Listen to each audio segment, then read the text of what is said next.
জানেন, নির্বাচনের ফলাফল কিন্তু শুধু কয়েকটা সংখ্যা নয়, এর গভীরে লুকিয়ে থাকে একটা গোটা সম্প্রদায়ের আশা, তাদের হতাশা, তাদের না বলা সব কথা। আর পশ্চিমবঙ্গের রাজারহাট নিউ টাউনের দিকে তাকালে আমরা শুধু ভোটের অঙ্ক দেখি না, আমরা একটা অঞ্চলের রাজনৈতিক নারীর স্পন্দন অনুভব করি। এখানে আমাদের কাজ শুধু রাজনীতির বিশ্লেষণ করা নয়, বরং শাসনের উন্নতির জন্য ডেটা ইঞ্জিনিয়ারিং করা। তো চলুন এই পুরো বিষয়টা আমরা ধাপে ধাপে বোঝার চেষ্টা করি। প্রথমে আমরা দেখব এখানকার দুটো ভিন্ন বাংলার গল্প। তারপর বোঝার চেষ্টা করব মাটি থেকে কি কি সংকেত উঠে আসছে। এরপরে প্রার্থী এবং তার পেছনের কারণগুলো খতিয়ে দেখব। আর সবশেষে শাসনের জন্য একটা সুস্পষ্ট রূপরেখা কেমন হতে পারে তা নিয়ে আলোচনা করব। প্রথম পর্ব, দুই বাংলার গল্প। দেখুন, রাজারহাট নিউটাউন জায়গাটা কিন্তু অদ্ভুত এক বৈপরীত্যে ভরা। একদিকে প্রতিশ্রুতির আলো ঝলমল করছে, আর অন্যদিকে বাস্তবতার কঠিন জমি। আর এই দুয়ের মধ্যে যে বিশাল ফারাক, সেটাই কিন্তু এখানকার রাজনীতির মূল চালিকা শক্তি। মানে, একদিকে আপনি দেখবেন নিউটাউনের সেই ঝা চকচকে দুনিয়া, বড় বড় টেক পার্ক, বিমানবন্দর, স্মার্ট সিটি হওয়ার স্বপ্ন, তরুণ পেশাদাররা আসছেন, বাইরে থেকে মানুষ আসছেন। আর অন্যদিকে ঠিক তার গা ঘেঁষে রয়েছে সেই পুরনো গ্রামগুলো, যেখানে জীবনটা এখনও ধান খেয়ে তার পুকুরকে ঘিরেই চলে। সেখানে ভালো জীবন মানে একটা পাকা রাস্তা, ঠিকঠাক বিদ্যুৎ আর পরিষ্কার পানীয় জল। একদিকে আধুনিক পরিকাঠামো, আর অন্যদিকে বর্ষা এলেই জলে ভেসে যাওয়ার ভয়। কিন্তু মজার ব্যাপার হল, এই দুই ভিন্ন দুনিয়ার মানুষগুলোকে এক সুতোয় বেঁধেছে তাদের রোজগার কিছু সমস্যা। যেমন ধরুন, 2021-এর সেপ্টেম্বরে যখন নিউ টাউনের মতো এলাকাও ড্রেন বন্ধ হয়ে যাওয়ায় ভেসে গেল, তখন শহর আর গ্রাম দুপক্ষই ভুগেছে। কিংবা ধরুন, জাতীয় সড়ক 34-এর কাজ শেষ না হওয়া, বা আদর্শপল্লী লিংক রোডের ওই ভয়ঙ্কর গর্তগুলো, এগুলো তো সবারই যাতায়াতের পথে বাধা। স্মার্ট সিটি হচ্ছে ঠিকই, কিন্তু স্থানীয় ছেলেমেয়েরা পাশ করে চাকরি পাচ্ছে না। আর তার ওপর রয়েছে লাগাম ছাড়া দাম বৃদ্ধি আর রেশন দোকানের খারাপ চালের সমস্যা। এই সমস্যাগুলো কিন্তু শহর বা গ্রাম দেখে আসেন। তো এই সব ক্ষোভ বিক্ষোভ যখন ভোটের বাক্সে গিয়ে পড়ল, তখন তার থেকে কি সংকেত উঠে এলো? চলুন এবার ডেটা কি বলছে সেটা একটু দেখে নেওয়া যাক, কারণ সংখ্যা কখনো মিথ্যে বলে না। আর ডেটা যা বলছে তাকে একটা রাজনৈতিক ভূমিকম্প বললে খুব একটা ভুল হবে না। দেখুন, 2016 থেকে 2021-এর মধ্যে তৃণমূল কংগ্রেস তাদের ভোট শেয়ার 45.6% থেকে বাড়িয়ে 54.2% করেছে, এটা ঠিক। কিন্তু আসল খেলাটা হয়েছে বিরোধী শিবিরে। সিপিআইএমের ভোট 41% থেকে সোজা নেমে এসেছে 13.4%। আর এই বিশাল ধসের ফলে যে শূন্যস্থান তৈরি হল, সেটা পূরণ করেছে বিজেপি মাত্র 9% থেকে। তারা এক লাফে পৌঁছে গেছে 30.2%। মানেটা খুব পরিষ্কার, রাজারহাটের রাজনৈতিক ময়দানে এখন প্রধান বিরোধী শক্তি হল বিজেপি। দ্বিতীয় সংকেতটা হল ভোটারদের উপস্থিতি, 81.26%। ভাবা যায়, এটা কিন্তু একটা বিরাট সংখ্যা। 2016 থেকে সামান্য কম হলেও এটা দেখায় যে এখানকার মানুষ তাদের এলাকার ভবিষ্যৎ নিয়ে কতটা ভাবেন, কতটা জড়িত থাকতে চান। গণতন্ত্রের উপর তাদের আস্থা যে কতটা গভীর, এটা তারই প্রমাণ। কিন্তু সংখ্যার গভীরেও একটা গল্প থাকে। রাজনীতির বিশ্লেষণে আমরা বলি, যখন খুব বেশি ভোট পড়ার পরেও সামান্য পতন দেখা যায়, তখন বুঝতে হবে ভেতরে ভেতরে একটা প্রতিষ্ঠান বিরোধী স্রোত বইছে। হয়তো সেই স্রোতটা ফলাফল বদলে দেওয়ার মতো শক্তিশালী নয়, কিন্তু ক্ষমতাসীনদের জন্য এটা একটা স্পষ্ট সতর্কবার্তা। ভোটাররা যেন বলছেন, সবকিছু ঠিক নেই, আমরা কিন্তু নজর রাখছি। আর 3 নম্বর এবং আমার মতে সবচেয়ে গুরুত্বপূর্ণ সংকেতটা হল বিশ্বাস। ক্ষমতাসীন নেতৃত্বের উপর সাধারণ মানুষের বিশ্বাসে একটা বড়সড় চির ধরেছে। এই অবিশ্বাস একদিনে জন্মায়নি, এটা তৈরি হয়েছে ওই ভাঙা রাস্তা, বর্ষার জল, চাকরির অভাব আর দুর্নীতির অভিযোগ থেকে।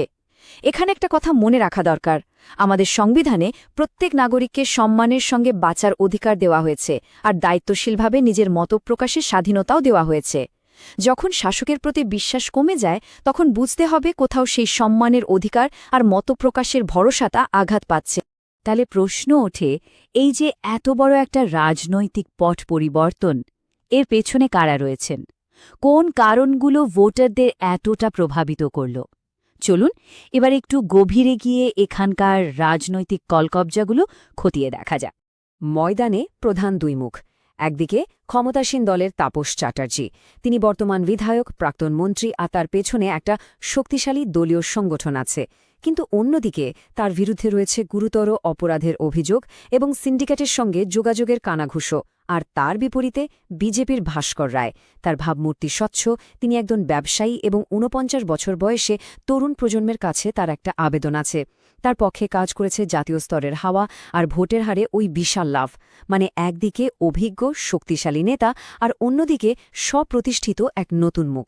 কিন্তু ব্যাপারটা শুধু দুই প্রার্থীর মধ্যে সীমাবদ্ধ ছিল না। আসল লড়াইটা ছিল কিছু গভীর সমস্যাকে ঘিরে, যেমন ধরুন কাটমানি নিয়ে মানুষের তীব্র রাগ, যা আসলে স্থানীয় স্তরের তোলাবাজি। তারপর শিক্ষক নিয়োগের মতো বড় কেলেঙ্কারি, যা শিক্ষিত তরুণদের হতাশ আর ক্ষুব্ধ করেছে। নির্বাচনের পর হিংসার ঘটনা নিয়ে, আইন শৃঙ্খলা নিয়ে ভয়, তার উপর সিএএ এর মতো বিষয়, যা সমাজে বিভাজন তৈরি করেছে। আর সবশেষে সেই চিরন্তন সমস্যা, স্থানীয় চাকরি নেই, ছেলেমেয়েরা পাশ করে কি করবে। এই ৫টা কারণই কিন্তু ভোটের হাওয়া ঘুরিয়ে দিয়েছে। আচ্ছা, সমস্যা তো অনেক বোঝা গেল, কিন্তু এর সমাধানটা কি? পথটা কোথায়? উত্তরটা হল নিছক রাজনীতিকে সরিয়ে রেখে শাসনে ফোকাস করা, মানে সমস্যা থেকে বেরিয়ে এসে পরিমাপযোগ্য সমাধানের দিকে এগোনো। কিন্তু কিভাবে? চলুন দেখা যাক। শাসনকে যদি আমরা একটা বিনিয়োগ হিসেবে দেখি, ভাবুন ভোটাররা তাদের সবচেয়ে দামি জিনিসটা, তাদের বিশ্বাস, বিনিয়োগ করছেন। তার বদলে তার একটা রিটার্ন তো চাইবেন, তাই না? সেই রিটার্নটাই হল উন্নত জীবন, নিরাপত্তা আর সুযোগ। একটা ভালো শাসনের রূপরেখা ভোটারদের দেওয়া এই বিশ্বাসের ওপর একটা বাস্তব রিটার্ন দিতে বাধ্য। যেমন ধরুন পরিকাঠামোর ক্ষেত্রে এখানে একটা পরিষ্কার রোডম্যাপ দেওয়া যেতে পারে। শুধু রাস্তা হবে বললে চলবে না, বলতে হবে আগামী ১৮ মাসের মধ্যে ২০০ কোটি টাকা খরচ করে জাতীয় সড়ক ৩৪ আর কলেজ রোডের কাজ শেষ হবে। আগামী ২ বছরে ৫০০ কোটি টাকায় আইটি করিডর, মেট্রোর কাজ সম্পূর্ণ হবে। আর ২.৫ বছরের মধ্যে ২৫০ কোটি টাকায় নিউ টাউনের ফ্লাইওভারগুলো তৈরি হয়ে যাবে। যখন সময় আর টাকার অঙ্কটা পরিষ্কার থাকে, তখন বিশ্বাস বাড়ে। একইভাবে জনকল্যাণমূলক প্রকল্পগুলোকেও শুধু ঘোষণার মধ্যে আটকে রাখলে চলবে না, সেগুলোর জন্য স্পষ্ট লক্ষ্যমাত্রা থাকা দরকার। যেমন প্রধানমন্ত্রী আবাস যোজনার অধীনে ২০২৫ সালের মধ্যে আরও ৫,০০০ বাড়ি তৈরি করতে হবে। জলজীবন মিশনের মাধ্যমে প্রত্যেকটি বাড়িতে পাইপের জল পৌঁছে দিতে হবে। আয়ুষ্মান ভারতে নাম লেখানোর হার ৫০% বাড়াতে হবে। এই স্পষ্ট লক্ষ্যগুলোই অস্পষ্ট প্রতিশ্রুতিকে কাজের নিরিখে মাপার সুযোগ করে দেয়। আর এখানে আমাদের মনে রাখতে হবে, ভারতের ডেটা সুরক্ষা আইন অনুযায়ী মানুষের ব্যক্তিগত তথ্যের গোপনীয়তা এবং সম্মতি অত্যন্ত জরুরি। জনকল্যাণের তথ্য ব্যবহার করার সময়ও এই সম্মানের দিকটা খেয়াল রাখতে হবে। তাহলে শেষ পর্যন্ত গল্পটা কি দাঁড়ালো? রাজারহাট নিউ টাউনের এই বিশ্লেষণ আমাদের কি শেখায়? এটা শেখায় যে মানুষ শুধু রাজনৈতিক জয় পরাজয় চায় না, তারা চায় বাস্তব সমাধান। তারা চায় যে নেতা প্রতিশ্রুতি আর বাস্তবতার মধ্যেকার ফারাকটা কমিয়ে আনবেন। আর যখন কোনো নেতা সত্যি সেই কাজটা করতে পারেন, তখন কি হয় জানেন? তখন মানুষের বিশ্বাস ফিরে আসে আর আসল উন্নতি শুরু হয়। এই এলাকার ভবিষ্যৎ তিনিই করতে পারবেন, যিনি ডেটাকে মানুষের মর্যাদায় আর অভিযোগগুলোকে উন্নয়নের সুযোগে বদলে ফেলার ক্ষমতা রাখবেন। যিনি বুঝবেন শাসন মানে শুধু প্রকল্প ঘোষণা নয়, মানুষের জীবনযাত্রার মান উন্নত করার একটা নিরন্তর সাধনা।